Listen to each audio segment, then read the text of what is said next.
you go to start your car once you got fuel. Okay, there we go.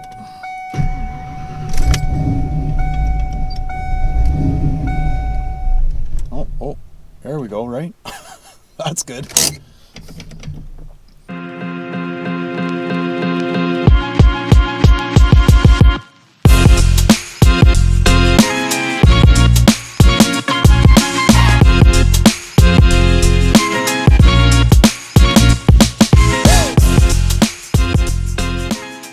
Howdy folks, so what I got in store for you today is a bit of a camshaft discussion. Real world, what can you expect from a cammed 5 liter? Now I did a video some time ago on the cam I chose for this 92 Coupe. I'll link the video for you here. It's a bit of a prequel to what we're going to be talking about today, so probably check that out and then come back to this one. But I chose this comp cam XE266HR, okay? Nice little camshaft. Now, when I went into this purchase, I was all excited about all the good things that a cam gives you, right? Lumpy idle, more power, all that good stuff. Police are certainly cracking down. Neighbors who live here are fed up with the noise. They're tired of hearing this.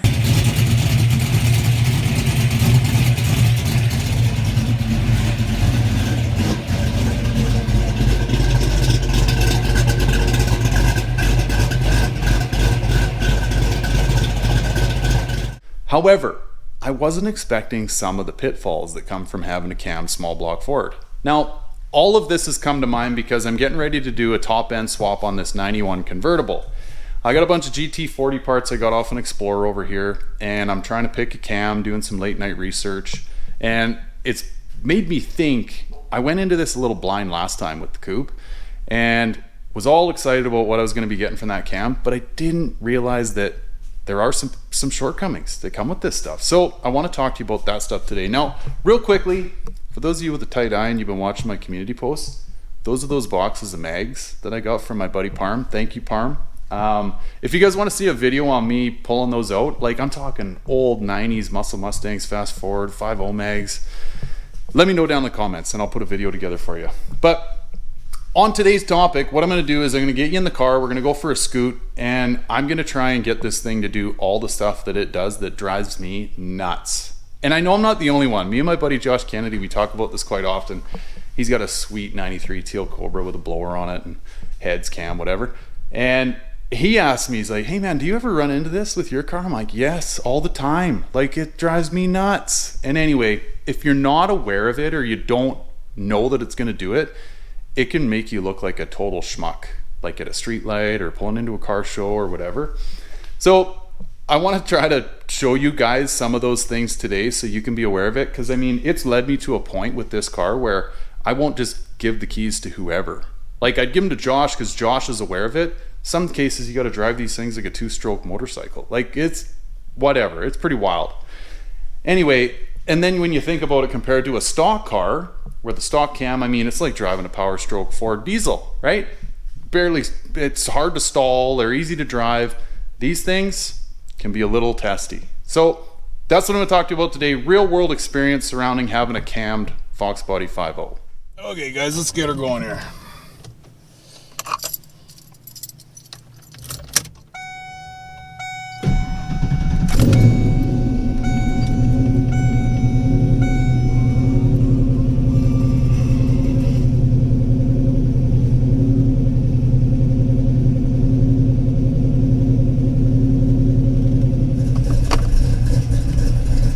Okay folks, so the good, here's one of my favorite parts, right?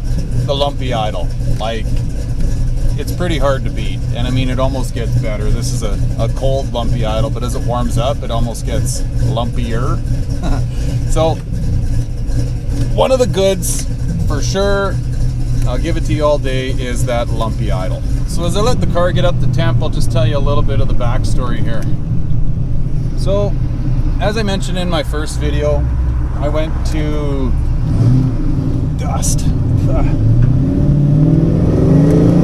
I went to great lengths to choose the cam that I did because I wanted to maintain as many of the OEM characteristics that the stock 5-liter has, specifically the torque, right? From like idle on. I wanted to make sure that I maintained that or as close to as possible. And that was where this 266 HR came in. I had the 272 recommended to me, and the big thing that I honed in on was the actual torque curve of that camshaft and where it wants to operate and or make power. And the 266 was a lot lower, started making power a lot lower than the 272. The 272 almost makes more power as you get higher up into the RPM versus the 266. So whatever, I won't bore you with all that, but the big thing was that low end torque. I wanted to keep as much of it as possible. Because let's be honest, that's where you spend most of your time driving, right? Is in the lower RPM. Right now I'm at 2,500 RPM in third gear, and this is probably like where you spend 90-ish% of your time. So anyway, that was why I chose that cam. And now the thing you got to remember about when you put a cam in a car is it changes the vacuum characteristics of the engine. Essentially, it just makes less vacuum, which can make them act a little funny. For those of you that haven't seen my video on like the smoke machine and testing for vacuum leaks before you go and throw a bunch of money and hard parts at your car, I'd highly recommend checking that out, because these small block Fords, any engine for that matter, but these small block Fords especially, are prone to vacuum leaks, and they will make your car literally act possessed. Alright? So that's where I'm going with all this, is these cars, because of the taller camshaft durations and stuff that you throw at them, they do change the vacuum characteristics of the engine, in turn changing the way your car essentially settles down and idles out. So at idle, you will create less vacuum than you will with the stock camshaft, which will in turn make it do funny things. So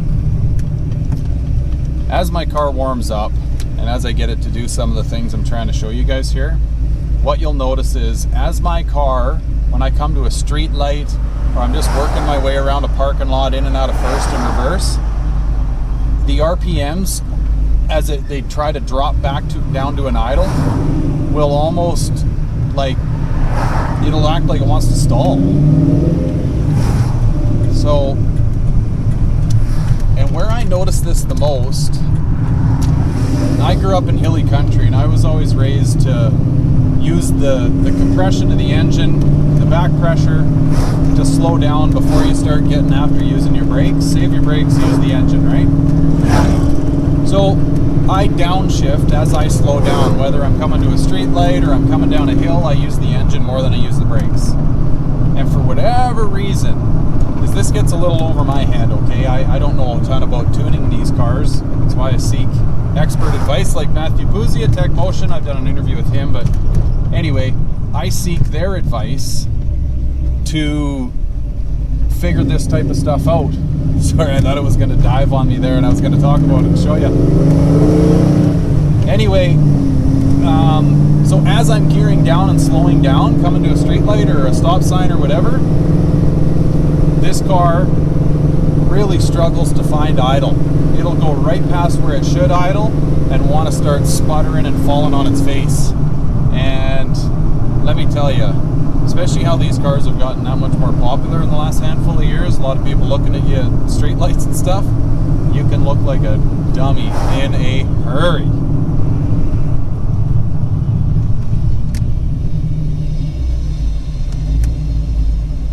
Okay, we found idle nicely there. So you're gonna have to bear with me, guys. I gotta try and make it do this almost.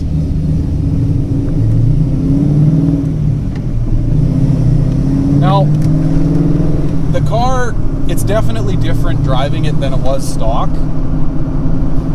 It's, well, for what it's worth, it's very close though. However, like I said earlier, because that RPM band has shifted up, it just can act goofy in the low RPM. Like, you can't just let the clutch out. And now I know you can't just let the clutch out in a stock 5 liter either, but for what it's worth, just know that this will stall a lot easier than a stock 5-liter because of that shift in where the power band is, right? It's shifted up now. It makes power from like 1600 up to, you know, 6250 or whatever, 6000.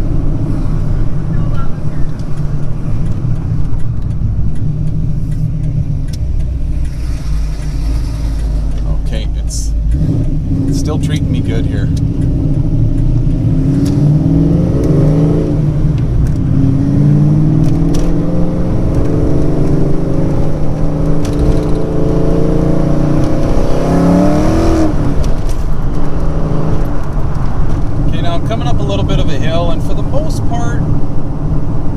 Okay with the RPM range that I'm currently at right now, right? Being 1800. I'm in 4th gear. No bucking or anything. In my other video, I talked a lot about that, right? At low RPM and that low vacuum, it'll buck, right? And you gotta know that you gotta catch that clutch and almost like feather the gas to get it to straighten out. Anything below this, you know, this is kind of where I like to start dropping a gear and bring the RPM range up a little bit. But I'm going to pull into a parking lot down here. Let's see if I can get this thing to fall on its face for me. Okay guys, I'm just in a little cul-de-sac here. Let the car settle down, find idle. I'm just going to like maneuver my way around in and out of reverse and first. See if we can get it to do this.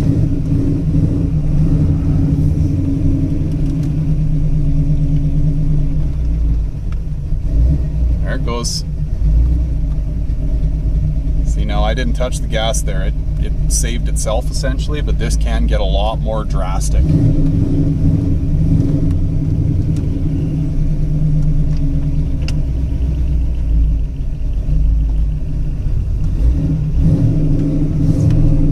Just keep farting around in reverse and first.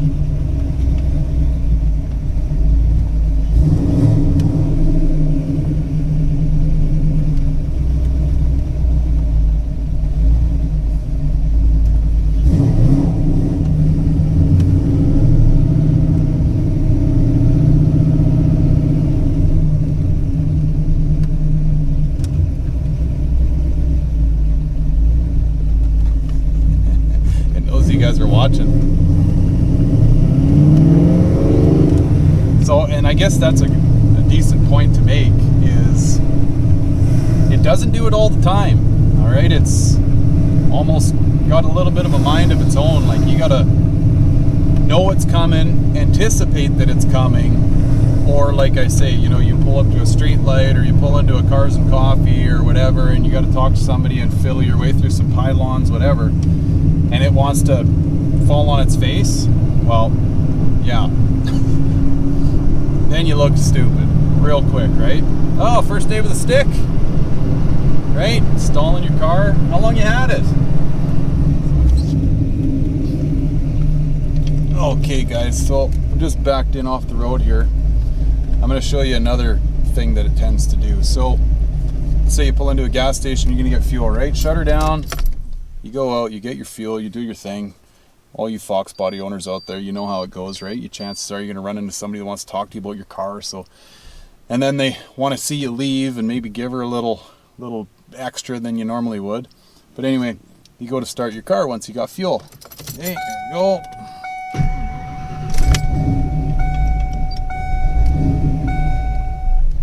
Oh, there we go, right? That's good.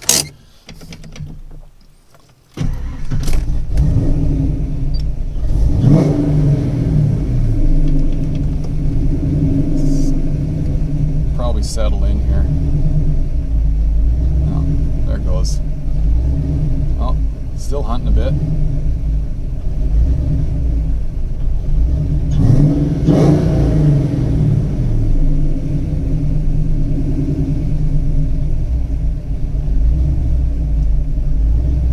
Still hunting a bit. So this is another one, right? Like, this thing I just showed you, it'll do the exact same thing as your kind of car's running, and you're backing yourself in and out of a park and stall at the shopping mall, or you're at a Cars and Coffee, whatever, it'll do that exact same thing where it's like, blah, blah, dead, right? Like, talk about looking like a yo-yo in a hurry. Now, I guess the moral of the story here is this car never, ever, ever once did that to me prior to having cam's head and intake on it. And I know it's got nothing to do with the heads and the intake. It's a camshaft related thing, and I mean it's one of these deals that you can somewhat tune this out of the car, but like, you know, I think anyway, I'm not a tuner, so I shouldn't even go down that road trying to explain this, but it's just it's kind of one of those things you just gotta put up with almost. It's the nature of the beast, and I know that I'm gonna get lit up on this one. There's gonna be people that'll swear up and down you can tune it out of it, and well, for what it's worth, maybe there are people that can. I just know that the mechanics of what's going on with a high lift camshaft and the lack of vacuum that they make at low RPM, this is one of the shortcomings of that. Now, does it make up for it? You know, the extra power you get, the lumpy idle, when it does idle nicely, which it does. You guys have seen that. It idles nicely 99% of the time. It's just these one-off situations where this thing, it's like the computer gets overloaded. It's like, I don't know what to do here. I'm throwing fuel at it. I'm cutting fuel. I got low vacuum readings. Like it just, the stars align and all hell breaks loose is what happens. So, all that being said, the point I'm trying to make for you here, folks, is that having a cam is awesome. Okay, hand on heart, a cammed up 5 liter, it's like a step above the sound we already know and love these things for being stock. There's a Fox right there. Huh. Clean red Vert LX. Never seen that one before. Anyway, yeah, so the OEM sound that we all know and love from these cars, putting a cam in them, it's just that much better. Plus, you get the added benefits of more power and all the rest of it. And I know there's way more to it than just throwing a cam in it. You can't just throw a cam in your car. You might make a few more horsepower, but all the supporting mods are what ultimately make a car more power and go faster. But that's for another video, another time. The point I want you to really understand here is these are some of the things that you need to be aware of that you may have to deal with if you go down the road of putting a camshaft in your 5.0 HO, all right? It's just something, it's the nature of the beast, something you got to be ready for. It's not all roses all the time. For the most part it is, but it's those inopportune times. Like when you're leaving a gas station or you're leaving a car show or whatever, and you got to be real quick to catch the clutch and make sure it doesn't stall on you. Or, I brought it up earlier, you know, you give your keys to one of your friends and, you know, they take it for a rip and they don't know any different, right? They're used to driving a stock car and this thing's sputtering and fluttering and whatever. I mean, yeah, they might have to call you so you go get them, rescue them on the side of the road. So anyway, guys, I hope this helps you out. That's why I do the videos, right? I like to try and help the Mustang community with things that I learn or have learned and deal with. And I hope you guys got something out of this. So thanks so much for tagging along, guys. I really appreciate it. And I'll catch you on the next one. Take care. Bye for now.